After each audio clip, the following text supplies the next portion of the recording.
Do we need a new PS5 more than we thought? Sony isn't very happy with us gamers. This is the future of PlayStation. How's it going, everyone? I hope you had a great weekend. Welcome to PSReady. This is my early week news video, and there's some pretty interesting stuff to talk about with PlayStation. But before I jump into it, help me out and subscribe and set your notifications to all. I'm sitting around 150,000 subs. I'd love to get to 200K as fast as possible. So the first thing we have to talk about this week is the performance of Jedi Survivor. We got a bunch of great reviews coming out from all the biggest outlets, a ton of 9s, even some 10s, some high 8s, nothing really too negative about the game, and I was really excited for it. I downloaded it on my PS5 Thursday night. I played it right at 9 p.m. Pacific Standard Time, and I noticed right away that the performance just wasn't there with this game. There's a performance mode and a quality mode. Personally, I just switched over to quality mode because it holds a pretty stable 30 FPS. You get a few frame drops in certain scenarios, especially in Coruscant earlier in the game,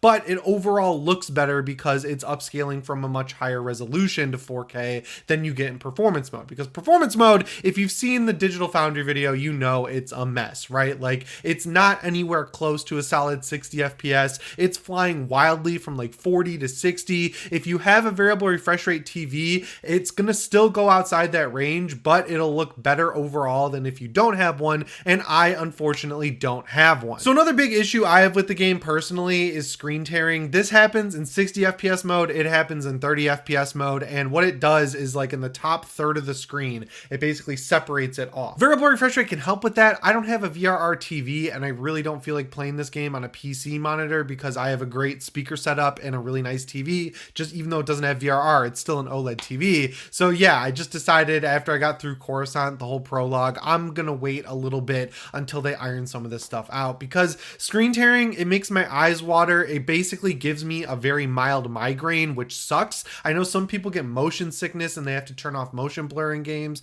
Like my friend Jake Baldino just got motion sickness in Dead Island 2. And unfortunately, it's screwed up on PC too. Now, EA put out a statement. They're like, sorry, we're working on the fixes. We've got weeks of fixes coming. I hate this for single player games. This is the same thing they did with Dead Space, where it's a 10-hour game. You could beat it in a weekend. There was a major graphical issue on PS5 with volumetric fog. They fixed it, but it took them the whole weekend. So if you played the game over the weekend, you suffered through an inferior experience to everyone else who just waited. Their new PGA game, I'm bringing it up again. I know not that many people are picking up the new golf game from EA, but I was really excited for it because it has better graphics than 2K. They got the exclusive on the Masters. Overall pretty hyped for it. That game is just a mess top to bottom, and it's another cop-out game where they're just making it run at 30 FPS on consoles. And what really sucks is the reason these games aren't getting delayed to when they should be is that they need to get out a certain number of games in each quarter to make enough profits. I don't really care about any of that, and I've seen a big discussion on whether or not reviews should make a bigger point out of performance issues. I personally think they should make a bigger point out of them, but I don't know if it should influence the score, because a big example of this is Prey, the remake Bethesda put out a while ago. IGN gave the PC version of that like a 4, and it tanked the Metascore a little bit. But the reason they gave it a 4 is because it was running crappy and there was a game-breaking bug, and then people got really pissed off. And now we're in the exact reverse situation where this game got all 8s, 9s, some 10s, and people are pissed that the reviews didn't really point out in a significant way how the performance issues were really affecting the game. And I feel like you can still point these issues out without affecting your score of the game, because if I was younger and I was working a summer job, or I was like begging my parents for just one game over a 6-month period and I got this game, I'd be pretty bummed not knowing going in how it was running. And I've even seen some high profile journalists saying that it runs fine when they got it early. It doesn't run fine by any metric, which really sucks. And then over on the Xbox side, you've got Redfall coming out. That looks and runs pretty crappy as well. I mean, I don't know what the deal is with every game coming out lately and having performance issues. And then you've got Dead Island 2 just sitting there. The perfect game this year for me personally. It runs great. It looks awesome. It's a little bit dated with like the open world structure. It's not really even open world. It's like open area. You go into this like mini open world levels. You find check marks on the map. You do side missions and you get loot. It's pretty straightforward and bare bones, but it performs better than most of the games I played this year. So I'm going to remember it more than most of the games I played this year. I personally think the fact that it's a finished game that's solid and doesn't miss misadvertise anything that's in it, totally makes it worth $70. The way I've been thinking about this that got me honestly more mad about it is like, I go to the movies a lot. I just saw Evil Dead Rise. It was okay. The gore was really good, but it's not like I went to the movies and had a bunch of like ping pong balls all over the people for the VFX tracking. And then they were like, yeah, we just had to meet the release date. We're working on the visual effects still. We'll fix it. Come back in a couple weeks and see it again. I'd be pissed, right? Like I'd be like, no, give me my money back. The movie is not finished. And when games are coming out and they have a performance mode and it's wildly swinging from 40 to 60, in my opinion at least, that's not finished. And yeah, I get some review codes for games, but I paid $70 of my own money for Jedi Survivor, and I wish I could refund it like I can on Steam, because it's just rewarding them. It's saying, hey, yeah, we're going to complain about these games not running how they should be, but we still gave you our money up front. So what incentive is there to hold these games back and actually finish them like Naughty Dog does with everything except for The Last of Us on PC? I don't know what happened there. But yeah, that's the present of PlayStation. Now we got to look forward to the future, because Herman Hulst, the guy who's overseeing all the different games that Sony is working on, the former, I think, CEO of Guerrilla Games, he's talking about the live service games that they're working on over at PlayStation and promising that there's going to be a lot of diversity in these games. And by that, I mean like diversity in playstyle and what the games are about. And I hope so. I don't want them releasing like 5 different versions of Destiny, right? Like that would really suck.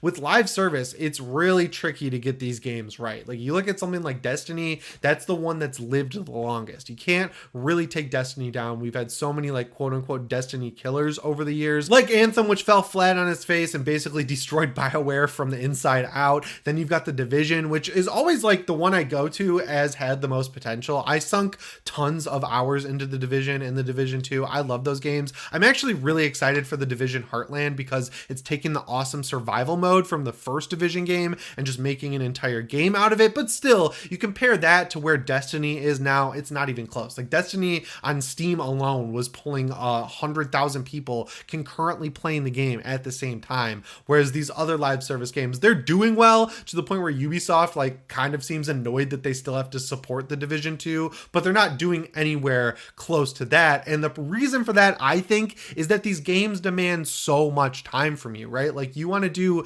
anything, get to a competitive level where you can do the end game, you can do the eventual raids, you can do all that hard high level content. And 9 out of 10 of these games, you're going to be sitting there grinding for a while, and you're going to be like, oh, I only have to get this one item to be raid ready. I'm going to sit here for 6 to 8 hours one night and just grind the same activity over and over again until I get that one item. And when you have a game like that, that is your game, right? Like you're committed to it, you're focused on it. It almost becomes like a hobby chore type game versus being something that you wind down with at the end of the day, like, I don't know, Jedi Survivor or a game like that. I've tried so many live service games like Path of Exile recently, and I was like, this is solid. I just don't want to spend money on it, because that's $20 I could put towards a new ornament in Destiny, because I know for a fact in a year I'll still be playing Destiny, but I don't know for a fact that in a year I'll be playing Path of Exile, you know? So if Sony is one studio making all of these different live service games, they're going to be making their audience kind of like fight for its own attention, right? Like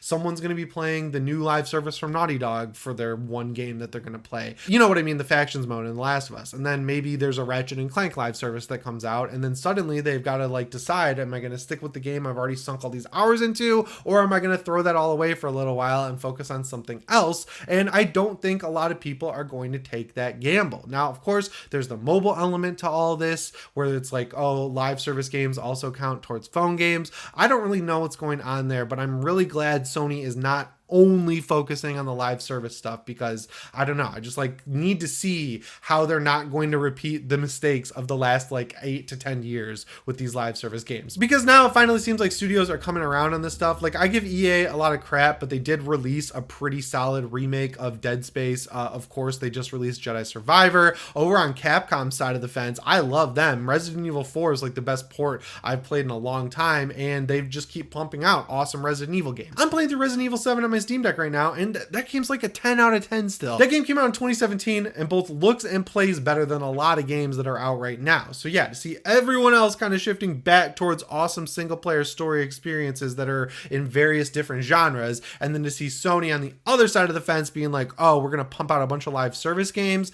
I gotta see how this shakes out. I'd much rather them focus on open world third person over the shoulder action games. Even though those are getting a little tired, I'll always take those over more live services. I don't need need more stuff to just dump money into digital currency wise that I'll never get back. Next up here is just a quick story I wanted to talk about. The PS5 is absolutely smashing records for Sony, and that's awesome. This GameSpot article I'm reading says the console is performing exceptionally well. The system shipped another 6.3 million units during January to March, and the PS5's total is now at 38.4 million consoles sold. And then the next part says that's the most consoles that any company has ever shipped in January to March quarter, beating all the figures from past PlayStation consoles, which is nuts because the PS2 is like the console at the top of the pyramid, right? That everyone's always trying to beat, but it's like, I don't know if they ever will, because a lot of people were like, I need a cheap DVD player, and that PS2 is looking awesome because I can play MLB The Show on it, you know? Congrats to Sony. This is great news. It means we'll get more games in the future. But with the positive news of those console sales came some weirdly negative news, and that's that this $70 price point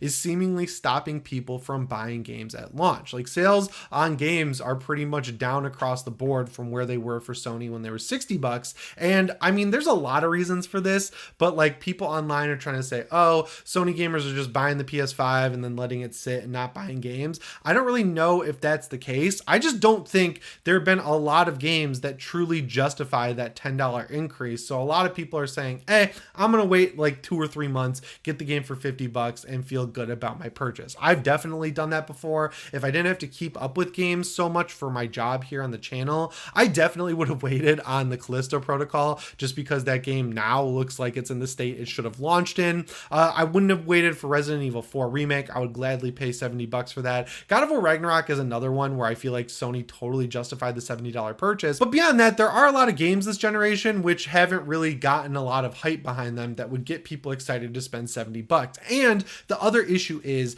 a lot of the biggest games this generation so far have also been available on PS4. So people are probably looking at that and saying, hey, why am I just paying $10 more for like a minor upgrade by playing this game on PS5 when I could just get the PS4 version for $60? I mean, there are so many examples of that happening. I feel like I don't even have to list them all. And I know the argument for the price increase is that, oh, back in the day, games were more expensive and they should be more expensive because of inflation, blah, blah, blah. I don't really care about that. I think the products coming out need to justify that price increase no matter what. And I think across the board, we haven't really seen $10 worth of more performance out of games. I mean, even if you look at Call of Duty, that's a game that jumped at the opportunity to go from $60 to $70, and they have figured out a way to get more microtransactions into that game than even they had before. So yeah, I don't think this is really justifying itself, especially for a lot of gamers out there, especially right now, who are maybe trying to cut back on stuff. I know it's rough out there for a lot of people. I talk to people all the time who are like, yeah, I'm spending a little bit less on games and entertainment right now.